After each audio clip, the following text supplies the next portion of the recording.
Hello, Bashar. And a you good day. Making sure you're all awake. I have two questions. Yes. The first one is breakaway civilizations, secret space program. Yes. We're not going to go too much into what you call your conspiracy theories. There is some truth to some of them, but we're not going to sit here and validate all the negativity because it's only going to lock people into that vibration, which is not what we're here to do. Those things will not affect you in a negative way if you don't choose to be affected by them negatively. Does that make sense? Yes, I do perceive it as negative. Well, again, the idea is that you can recognize that there may be people on your planet that have negative fear-based agendas, but again, it doesn't have to affect you if you remain in a positive state. You will shift to a reality eventually where that's no longer the case, where it never was the case. Right, right. So yes, there are people who have a belief in lack and have a belief in control and believe they're out of control and believe they have to manipulate reality and force other people to do this and be clandestine and all of that. But all of these things are just an expression of them believing in their lack of control. They have one real and only one real tactic. And that is manipulating information to the degree where they allow others to believe they're more powerful than they are. So if people buy into the idea that they have more influence than they do, that they're more powerful than they actually are, then suddenly they're perceived and experienced to be more powerful than they are. But that's what they actually do. They manipulate information to make themselves seem more in control and more powerful than they actually are. But they're not really in control of anything at all. In fact, they're panicked that they're not in control, which is why they cover a lot of stuff up. Right. The reason why I asked is Yes. there are some people who claim to have been to the moon and Mars who were part of that. Well, I understand, and while there is a small amount of truth in a different direction in some of that, the biggest picture that has been painted of that is not actually accurate. Right, I appreciate that. All right. Yeah. The other question is, I've had arthritis since I was in my teens. How exciting. Oh, it was really exciting, I can assure you. And I've tried quite a few things. All right, now stop. Right. Understand, all of you, we do not really do health readings anymore.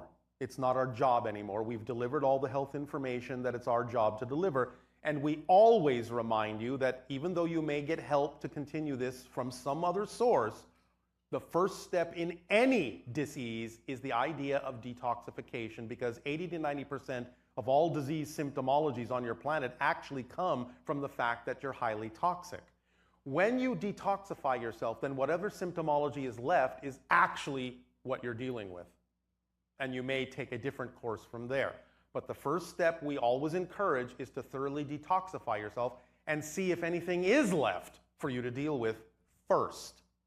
That's the easiest, most simple step that can actually alleviate most of any difficulty. But that's really all the health information we can deliver at this time. You will be assisted from other sources.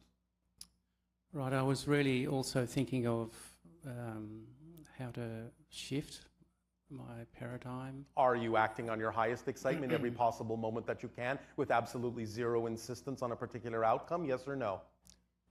Hesitation means yes. no. I was going to say most of the time. That means no. Right. Doesn't matter if you're doing it most of the time. Obviously, there are times when you're not, and those are the things you need to focus on. The times where you're doing it, that's fine. But remember, we gave you an analogy some time ago that in your past, technologically speaking, when you first created things like motor car engines, they were very basic, they were very simplistic. They could be dirty, they could be filthy, they could be covered with mud, and they would still chug along, and chug along. But now in your high technology age, you have machines with very, very precise tolerances, and the smallest speck of dirt that doesn't belong there can freeze the entire engine.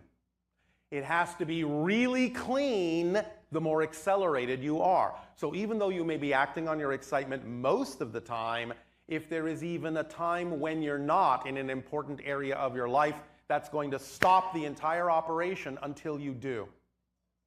Then the machine will start again. So it's fine that there may be many areas where you're following your excitement. That's wonderful. Bravo. But look at the areas where you're not, because that's where you need to be focused if you want the entire machine to operate holistically. Yes? Yes, I Does see this that. help you? Yes, it does. Remember that the idea of arthritis symbolizes inflexibility and stiffness. You need to be more flexible, be less stiff. You need to really examine all of those fine little grains and let go and blow them out and let go of the things that are truly no longer relevant for you. You will all at some point perhaps cross a threshold. Again, remember, it doesn't mean that you will be divesting yourself of negative beliefs for the rest of your life. You might, but you don't have to.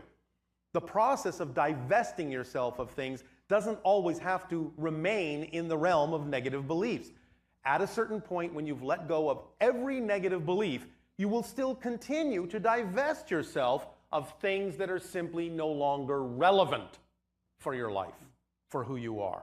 They don't have to be negative, they just simply might not be relevant anymore. So this cleaning out process will continue for the lifetime, even if you've already divested yourself of all the negative beliefs. Yes? Because you're constantly refining in yourself. Make sense? Yes, it does. Thanks. Does this help you? Yes, it does. All right, well, thank you. Thank you.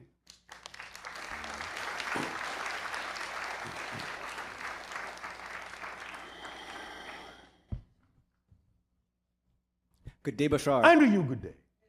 A few questions that all revolve around the symbol of the pyramid, the triangle with the eye at the top. Yes. I started communing with a plant teacher years ago, and I was flooded with that vision. Yes. And over the years, it's continued, but more recently, it has turned into a pyramid with an eye with wings now. Oh, and all right. a few months ago, I had a dream where I had this Brazilian man on a table, and I placed my hand over a lump that he had on his knee, and I saw myself connecting to this triangle with an eye out in space. And I'm trusting that you can help me understand this. Well, you're awakening to some connections you have to other levels and dimensions of consciousness and other entities that you have formed connections with that may be symbolized by those that are very ancient.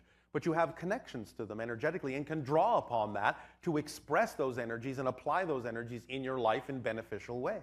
Such as in the gamma state, how can I focus on those energies while I'm in the doing the channeling state in the gamma? Well, again, when you're in the channeling state, you are in gamma, and whatever symbols need to appear and whatever connections need to come up will automatically do so, because in that gamma state, in the channeling state, these things happen synchronistically and automatically. You don't have to plan to grab this and grab that. What needs to come up will come up in exactly the right order at exactly the right timing. It's an automatic, self-guiding, self-perpetuating, self-expanding process. Perfect. Does that make sense? Absolutely, it All does. right. And John of God, what is that place? What is that place? Yes, the man that lives It's in a that place where a particular individual is radiating and connecting to a certain frequency that, if other people decide to match that frequency, can allow themselves to heal themselves in certain ways or find information or answers to things they have been searching for. And speaking of healing, would you be able to give me a permission slip to improve my eyesight to the point where I no longer need glasses? Look within. Thank you very much. Does that help you? That absolutely. I don't mean to be facetious, but really the idea is that sometimes you don't see outside because you need to see more clearly inside first. And it may never be necessary for you to see that clearly outside. Do you understand? That's If it is necessary, it will happen. The more you act on your excitement to the best of your ability with no insistence on a particular outcome, you will see everything you need to see. Sometimes there are things you don't need to see. So your vision can become very specific. You can see certain things very clearly, and other things can remain fuzzy and sort of off to the side because they really simply are not relevant for you at this particular moment to focus on. understood. Make sense? Thank you so much, Bashar. Does that help you? Absolutely, it does. My unconditional love to you and your people. And you as well.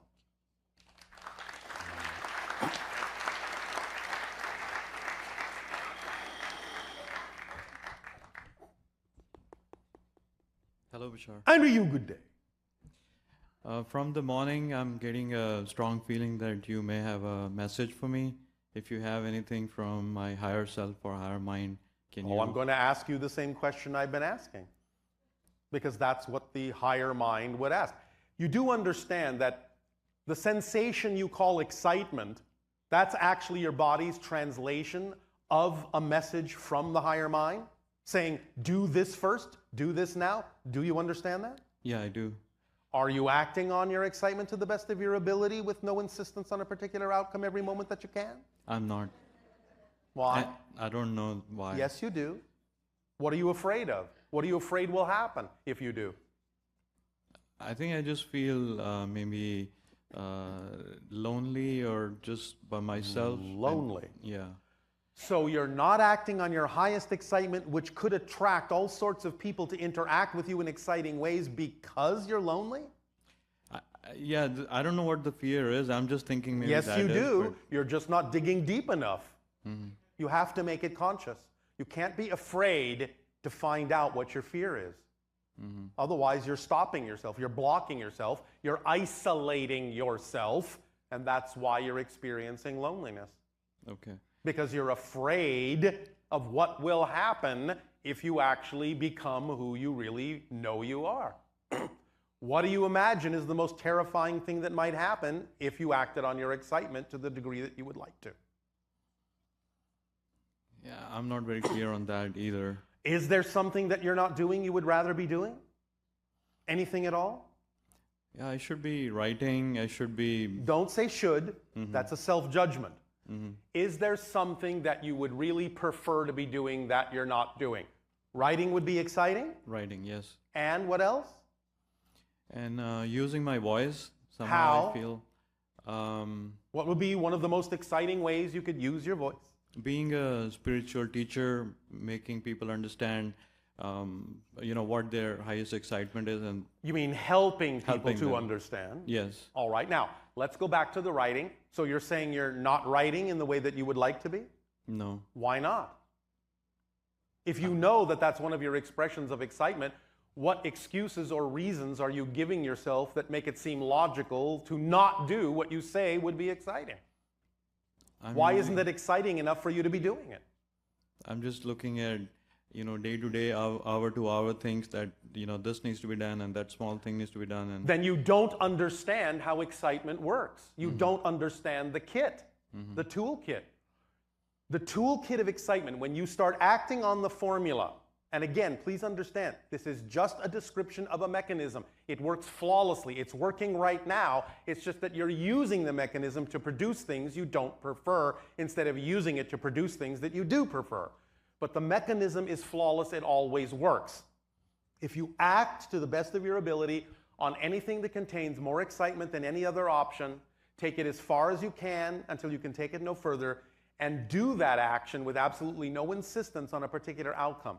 You activate the complete kit of excitement, and the tools in that kit are, it becomes the thing that supports you in all the ways you need to be supported.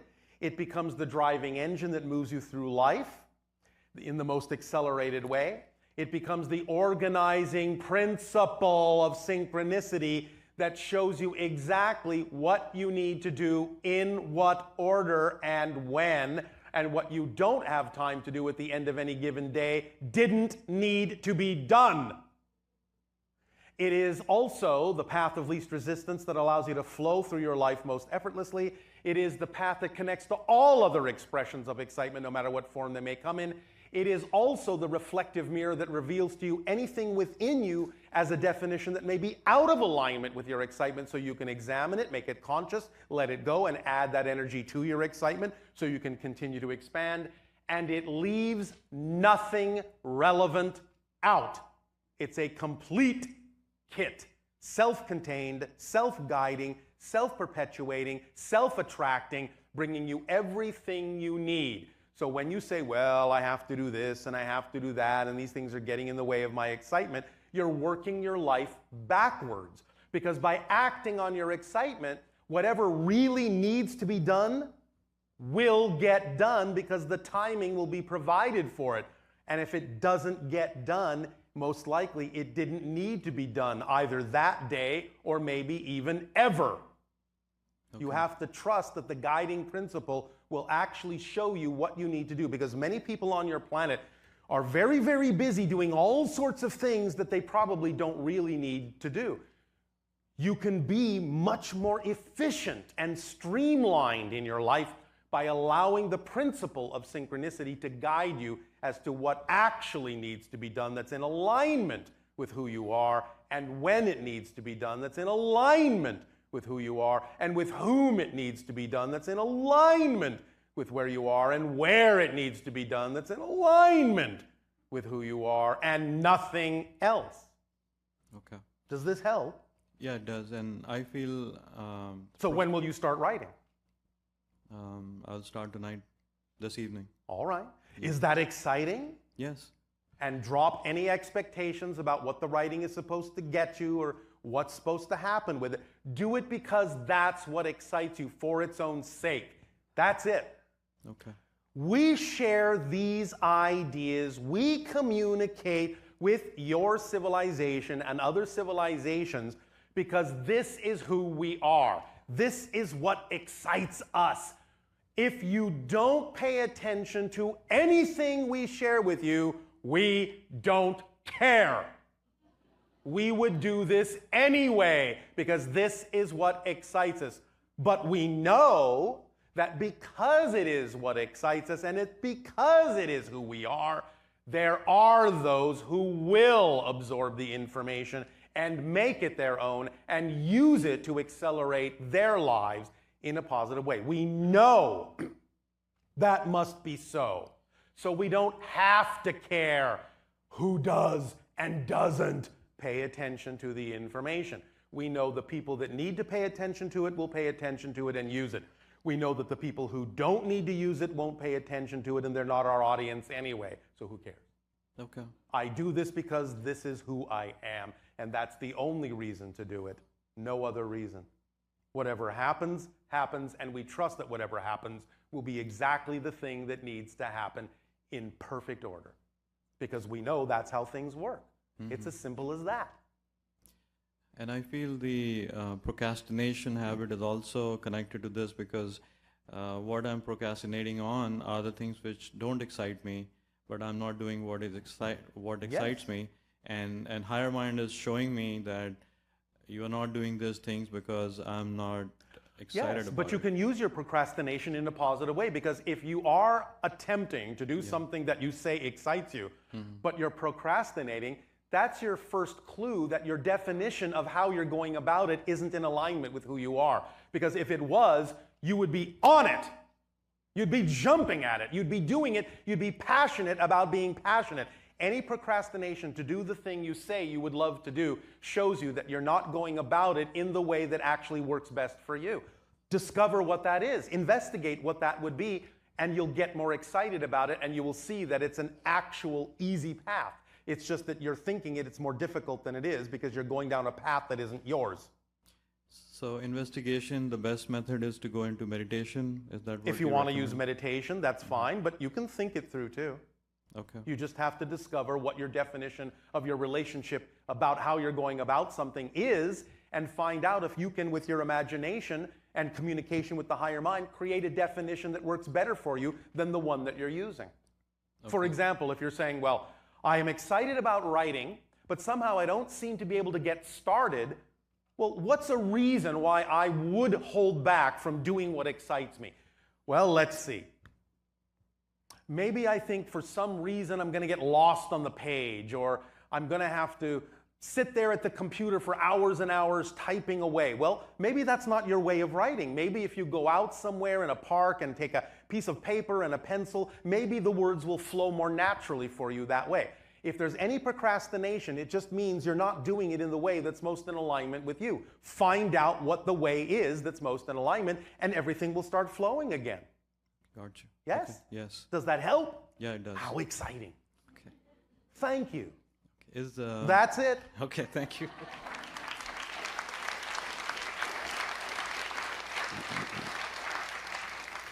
If nothing else, and you feel procrastination, If you're really a writer, you would write about your procrastination.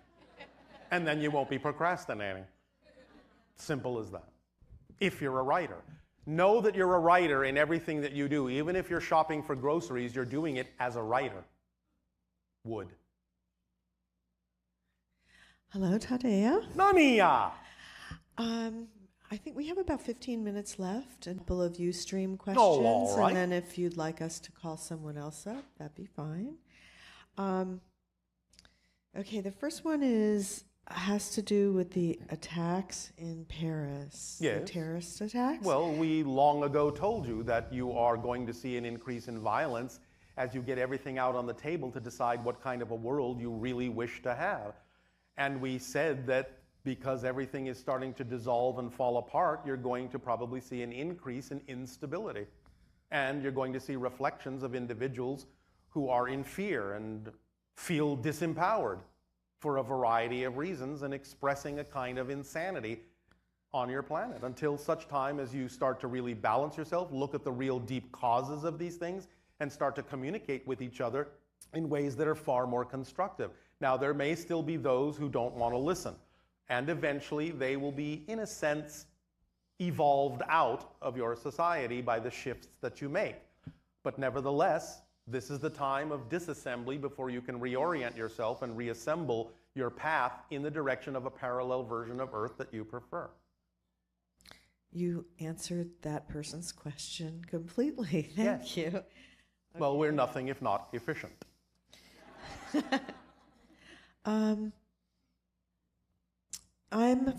This person's writing in from China. Yes. And they said that they are a university student and they don't like the educational system at all. Well, there are many different kinds of educational systems that are being created on your planet now, but if they find none to their liking, they can always create a new one. Right, because they're saying, will there be any change for the education system on our planet? Yes, and as what we should- already said, there are changes taking place. What they really need to involve is the three-step process that we have outlined, where you create an environment, a safe environment, in which you can teach the idea of consequences of your choices in a way that doesn't have disastrous repercussions, allowing people to truly understand what these consequences are and take responsibility for them before they try them out in the world. Also, interactivity in this way, making it as real simulations as possible so they really feel like it's a real world situation is of paramount importance because, again, if they think they're sort of faking it because it is a simulation, you have to make it as interactive and real as possible so they will understand truly the experience of the consequences of their choices, but again, in a safe environment where it doesn't ripple out into the world. And third, the idea of adapting the lesson to the thing that excites the person instead of attempting to force their excitement into a lesson box that doesn't work for them is of paramount importance. Learn by doing, learn by experience, and allow the person to learn through the way in which they are designed to learn. Now, this is beginning to change in some of the systems on your planet. It is called a developmentally appropriate system or a developmentally appropriate process where each child is taught to their strengths and not just homogenized into a class where everyone is taught exactly the same thing in exactly the same way. This is a step in that direction where you start to tailor what you're teaching to each individual based on their excitement, their way of absorbing information, their way of interacting with the world, their way of processing information, and allowing them to learn by experience rather than simply throwing facts and figures at them, which will usually just bounce off their skulls anyway. Yeah, it's interesting. Back in the 60s, there was an educational system called Summerhill, Yes. where the children didn't have to attend class at all. They lived on site, and then they were able to learn whatever they wanted to. And interestingly, they found within a couple of weeks, all the kids that were wanting to stay home started showing up at class. Yes. And they started creating models and things like that to work from. Yes. And a lot of those kids ended up going to Harvard. Yes. So it was Learning interesting. is exciting. People want to learn. if they are allowed to learn the way that it's natural for them to learn, in the way that's aligned with their excitement. People are sponges. They will absorb it all. They will find ways to adapt information that may be necessary in your society into a methodology that they can relate to. And then they will learn what they need to learn. They will learn the guidelines. Yes, of course, we understand there are certain things that may be handy for everyone on your planet to know. Certain guidelines that are part of living your life in a productive and safe way. But these things can all be learned in a way that is in alignment with excitement. They don't have to be learned in a rote manner. And they can't be learned in a rote manner. It kind of brings to mind also that when we listen to your information, Yes. And even the recordings of your information, Yes. there's a holographic effect with it where when you listen to it, you hear something different every time Yes. because it seems so specifically designed Yes. to interact with the individual who's listening, their consciousness, in a Yes. way that's very specific to what they need to learn or what they're Yes. excited to learn. Exactly, because you are different people at every moment and you will hear different things that we have embedded in the communications at different times. So is it just a frequency thing like the kids in Yes. school? I don't know that they feel that kind of experience when they're being taught something. That's because they're not being taught holographically. Okay, so what is the energy that the information's imbued with that allows people to experience that? It's what we just said. In a holographic presentation where you know that everyone will pick up what they need to pick up, how they need to pick it up, when they need to pick it up, there is the allowance for that to happen in their own way, at their own pace, in their own timing, rather than the insistence that if they don't get it now, they've missed the train. Goodbye, sorry, you fail. It's the delivery of information in a way that contains the information and structures the information in a way that is actually designed specifically to allow everyone to absorb the information they need and only the information they need in exactly the way they need to absorb it. And is that also because the frequency that you're sharing is imbued with the gamma frequencies? Yes, So because we are inducing you to also go into the gamma frequency in order to absorb the information on deeper levels of your consciousness by radiating that frequency and by allowing you to match that frequency if you wish to. Okay, so it's perfect. When you teach from the gamma state, Yes. and you share that energy, the individual that's listening then is encouraged to harmonize and reach the gamma state. Yes. And then they have a holographic experience with the information they're receiving. Yes, and this is why it's up to the adults who are teaching to be very, very imaginative and allow themselves to teach from the state of the higher mind, the gamma state, the imagination state. Because if there is a gamma teacher, it's far more probable that there will be a gamma class. And I don't know if this is the same topic, but I am wondering, NLP, neuro-linguistic programming, why is that so effective with human consciousness? Because it's a physical form of telepathy. The idea, again, remember, is that telepathy is not that you're reading someone else's mind, it's that you're having the same thoughts at the same time because you're on a similar wavelength. NLP, neuro-linguistic programming, entrains you to actually match in every way that you possibly can the actual physical and neurological modality of someone else. You're mirroring their actions, their behaviors, every movement, every sigh, their body language, their attitude, their energy. And when you match them perfectly enough, you will actually start having the same thoughts at the same time, and you will experience telepathy. You will know exactly what they're thinking by mirroring them. And then that simultaneously sort of reprograms your psyche? It can, yes. Okay. Depending upon what it is you're mirroring and what your intent is behind mirroring it. This is why the idea of role models can be important. Again, of course, you will always be unique. You'll always do it in your own way. But if you're picking positive role models that are already representative of a typical kind of behavior and reality and lifestyle that you prefer for yourself, well, by mimicking and doing the kinds of things that that person is doing in their life to the best of your ability, you start to take on that energy. You start to mirror that reality, and you will allow whatever version of it is unique to you to manifest in the easiest and most effortless possible way. You can use NLP that way. Does that help? Yeah, it's kind of interesting how our brains are wired to allow us to absorb information. It in is the specific receiver. ways. Yes, Yeah. it's the receiver between the higher mind and the physical mind. And it is wired to receive an array of frequencies on fractal scales. And it will interpret and download and transform those frequencies in a way that is relevant for whatever is possible in the belief system to be capable of being held in the personality. You're really expanding our perception of what we can do to teach in schools, in the educational system, from a completely, really new place, and then help these children to have a much more expansive and amazing it's not really that experience new because learning. there are times in your history where other civilizations used to understand this and use it. In particular, some of the ancient Atlantean teachings were more in this direction. But you've forgotten this and now you're remembering, so that's okay. That's great. Just so much more fun to learn as a kid when you're doing Yes. what you love to do. And one of the most important things for allowing you to learn is to make sure that you are fueled up. So now, please, take your break and nourish yourselves so that you will be more capable of absorbing more information without wearing yourselves out.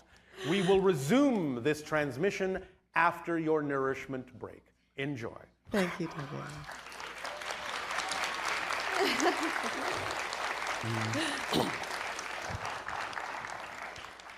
Good morning.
But it'll say, let us continue this transmission with your questions and dialogues, if you wish. Greetings, dear brother, And to you, good day. and greetings to everybody on the other side of the veil. Yes.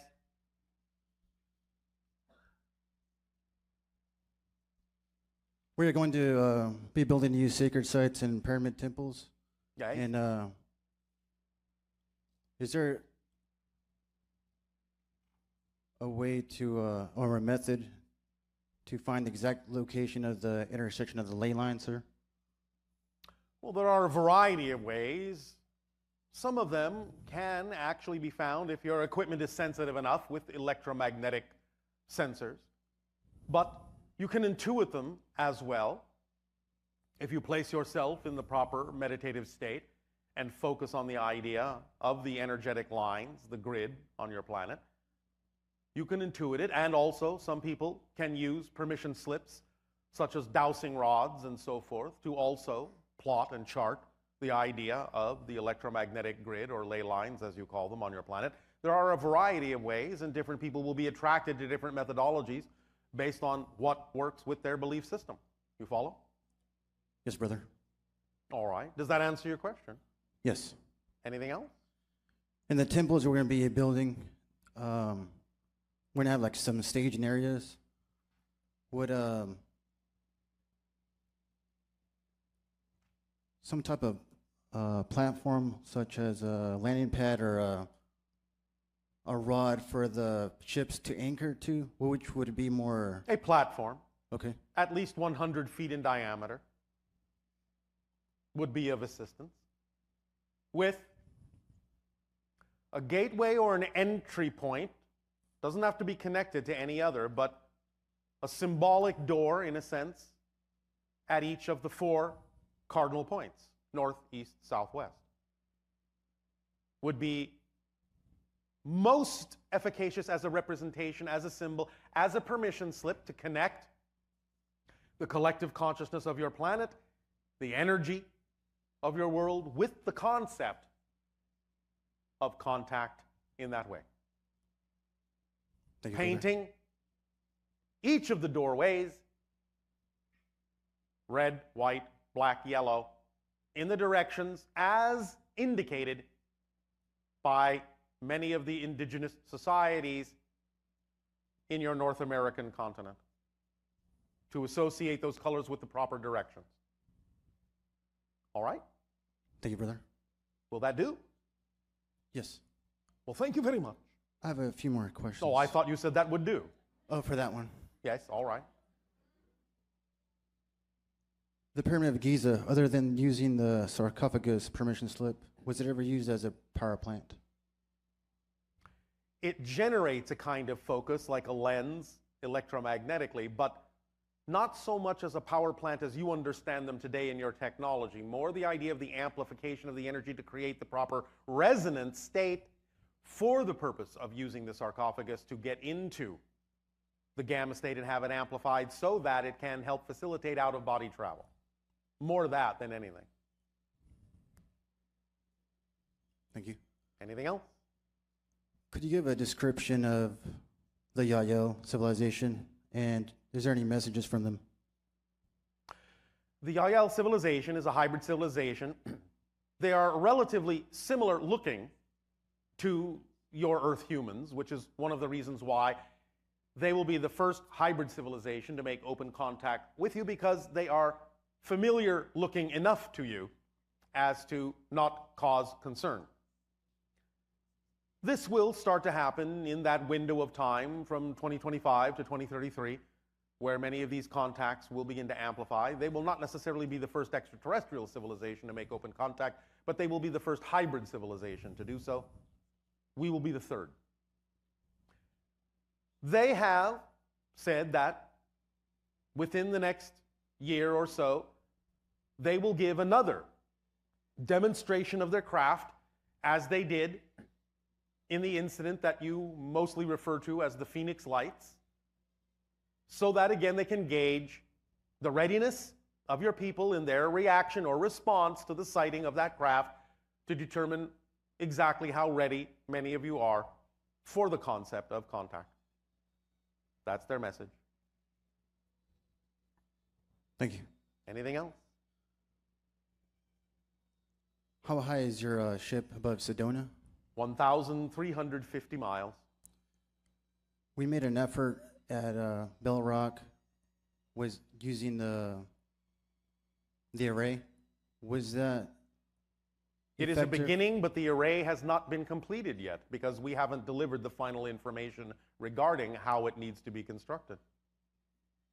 So it is only partially complete. Thank you. One more question. Yes. Could you give a physical description of the civilization in the Barnard system? Again, they are humanoid, a little bit different than you. They are approximately in what you would call their Renaissance age. So a lot of their structures aren't necessarily built in the same ways that yours are, but they utilize stone and wood. And they are relatively sophisticated in their utilization of electrical energy. They do not have borders in the way that you do, countries in the way that you do. And again, physiologically, they are somewhat similar to your humanoid form, but there are differences in their face and in their bodily structures, but not extremely significantly so. Does that help? Yes, the first steps for contact with them, will it be similar to in this format, or will we just borrow your ships to land there? That has not yet been completely worked out. When you are made, in a sense, a beginning member of the Interstellar Alliance, these arrangements will be discussed, and whatever is determined among your world and our worlds to be the best course of action for the inhabitants of the Barnard star system will be the route that is taken at that time. This will most likely be sometime around, or maybe slightly before or slightly after your year of 2050. All right? Very exciting, brother. Thank you very much. Thank you.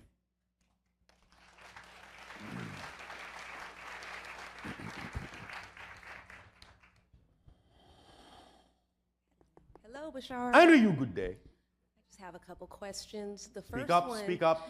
My first question is, this is exciting to me. It's exciting expanding my consciousness and seeing all the things that we are able to do and communicate. Yes. Now, is sharing this information with people that maybe don't have any understanding of it, is it considered imposing on their free will to try to... You can always discuss what it is that excites you, but if they give you any indication that it is not something that they wish to hear, then any further pushing would be an imposition. Okay. So you can always bring the subject up of metaphysical concepts and so on and so forth and share what you believe works for you. Again, this is what we do. We share these ideas with absolutely no insistence that you have to buy into them or accept them or use them in your life whatsoever. We know that they work for us. We know they can work for you if you believe that they can and are willing to use them. But we don't insist that you have to. We have to allow you to choose whatever it is you believe is best for you at any given moment.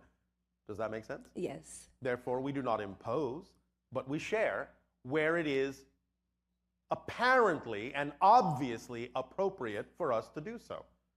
We don't just necessarily blurt things out when it seems like it is not something that someone may wish to hear, but you will always get some kind of an indication, synchronistically, or a sign or a marker, that the timing may be appropriate to at least very carefully broach any subject that you believe might be somewhat new to another individual, to give them time to understand and absorb it, if that is what they're going to choose to do. Does that make sense? Yes.